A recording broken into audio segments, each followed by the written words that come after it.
यहाँ पर बताया गया संपूर्ण चाणक्य के सूत्र को शास्त्रों से लिया गया है। किसी भी प्रकार की कोई मनगढ़ंत बातों को नहीं बताया गया है। विशुद्ध रूप से ये सारे सूत्र शाश्वत हैं। अखंड भारत का संकल्प लेकर आचार्य चाणक्य ने महाशक्तिशाली नंद वंश का अंत करके मौर्य वंश की स्थापना की थी। अखंड भारत के उस स्वप्न को साकार करने के लिए वह न कहीं झुका न कहीं रुका।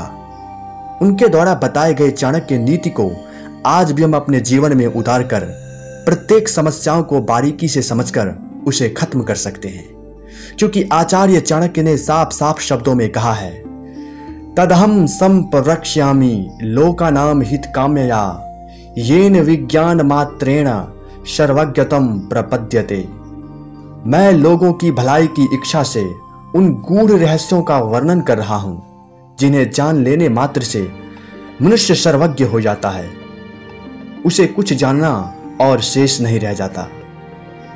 आज की इस ज्ञान भरी बातों को पूरा देखें और अंत तक जरूर देखें ताकि अच्छे से इन बातों को हम समझ सकें।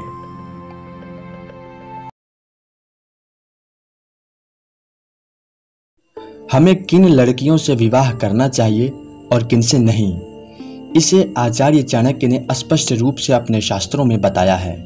वे कहते हैं, वर्येत कुलजाम प्राज्ञो विरूपामपि कन्यकाम रूपवतीम न नीचस्य विवाह सदृशे कुले। बुद्धिमान व्यक्ति को चाहिए कि वह श्रेष्ठ कुल में उत्पन्न हुई कुरूप अर्थात सौंदर्यहीन कन्या से भी विवाह कर ले, परंतु नीच कुल में उत्पन्न हुई सुंदर कन्या से विवाह न करे। वैसे विवाह अपने समान कुल में ही करना चाहिए। आचार्य चाणक्य ने यह बहुत सुंदर बात कही है। शादी विवाह के लिए सुंदर कन्या देखी जाती है। सुंदरता के कारण लोग न कन्या के गुणों को देखते हैं न उसके कुल को। ऐसी कन्या से विवाह करना सदा ही दुखदाई होता है, क्योंकि नीच कुल की कन्या के संस्कार भी नीच ही होंगे। उसके सोचने, बातचीत करने या उठने बैठने का स्तर भी निम्न होगा, जबकि उच्च और श्रेष्ठ कुल की कन्या का आचरण अपने कुल के अनुसार होगा।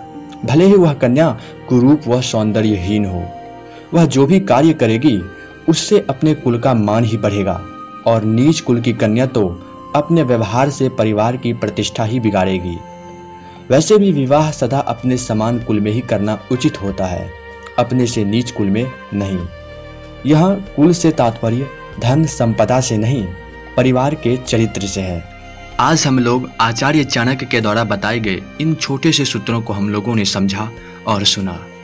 आशा करता हूं कि इन छोटे छोटे सूत्रों से आपके जीवन में बड़े बड़े बदलाव होंगे।